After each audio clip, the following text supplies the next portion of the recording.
So if you're planning to come here to Taiwan, ito yung mga bagay na dapat yung i-prepare bago pa yung flight nyo. Una, Taiwan Arrival Card. Ito yung dating form na fina-fill outan natin kapag lumalapag ng Taiwan. Pero ngayon, online na siya. Yung usual details pa rin naman yung hinihingi, like details about you, ano yung trabaho mo, ano yung flight details mo, ano yung passport details mo, kailan ang entry sa Taiwan at kailan ang exit sa Taiwan. Pag tinanong kayo nito, visa exempt yung pipiliin nyo. After that, you'll receive a barcode via email. You can only accomplish this within 72 hours before your flight. Usually, sinasabay ko na to sa number 2, which is yung e-travel. Ito naman, requirement to ng immigration sa Pilipinas. So, kahit sang bansa ka pa pupunta, kailangan mo yung gawin. Ito din, 72 hours before your flight pa lang siya pwedeng gawin. So, sinabay ko na siya sa Taiwan Arrival Card. Na-share ko na sa video na to yung iba pang mga bagay na pinaprepare ko kapag pupunta ako ng ibang bansa. Number 3, eSIM. Ito medyo nakatipid ako dito kasi nagamit ko yung free eSIM ng Trip.com. Kapag nakarami ka na kasi ng booking sa kanila, nagkakaroon sila ng mga membership rewards. So during the first few days, nagamit ko yung free 3 gig dun sa Trip.com.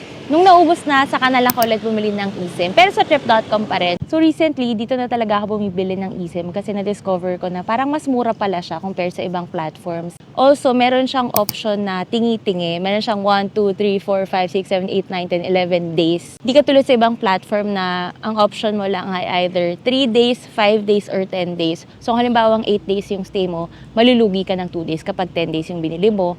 Tapos kukulangin ka naman ng days kung 5 days yung bibilin mo. So hindi talaga siya swak dun sa number of days ng travel mo. So dito sa Trip.com, may option ka para piliin yung exact number of days ng travel mo. Also, isa pang nagustuhan ko dito, isang click na lang yung installation. So dun sa mismong Trip.com app, pwede mo na lang i-click yung install SIM, tapos mag-install na siya sa phone mo. Tapos makikita mo na rin doon yung data usage mo. So makikita mo kung paubos na ba yung data mo, kailangan mo na mag-reload. So i-share ko yung link nung binili kong eSIM sa Taiwan. Also, kung mag-book rin kayo ng flight dito sa Trip.com, you can use my code. So punta lang kayo sa link na to, piliin nyo yung flight na kukunin nyo, and then go to promo codes, tapos i-type nyo tong code na to. Tapos kung mag-book naman kayo ng hotel while you're in Taiwan, pwede rin kayo mag-book sa Agoda, and this is my discount code. Pwede nyo yung redeem up to 5 times per account. Okay, so number 4 na pin-repair ko ay yung Easy Card. Ito naman yung transportation card nila dito sa Taiwan. So whether you're heading to Taipei or Kaohsiung, pwede nyo magamit yung Easy Card nyo. Pwede naman kayong bumili na lang dito when you get here.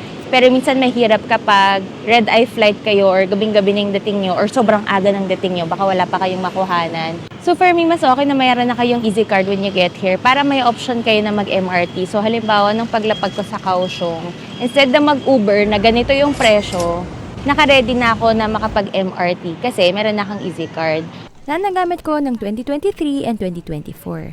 So working pa naman siya as of 2026. Make sure lang na kapag mag-book kayo online, ma-check nyo kung saan yung pick-up. Kung sa Taipei, sa Taoyuan Airport, or kung sa Kaohsiung Airport. Number 5 na dapat yung ma-prepare ay yung mga debit cards na gagamitin nyo para makapag-withdraw. So dito kasi sa Taiwan, hindi pa sila sobrang cashless. So marami pa, especially sa mga night markets, na hindi pa nag-a-accept ng card. So kailangan mo talagang mag-withdraw. So I took with me my GCash card and Maribank. Tapos na-share ko na sa video na to kung anong mas magandang rates at kung saang ATM ako nag-withdraw. Ang na-withdraw ko so far ay 6,000 NTD for an 8-day stay. Pero i-share ko sa separate video yung itinerary and expenses ko dito sa Kaohsiung, Taiwan. So there you go for more travel recommendations. I-check nyo lang tong link for all my videos and itineraries. Enjoy Taiwan!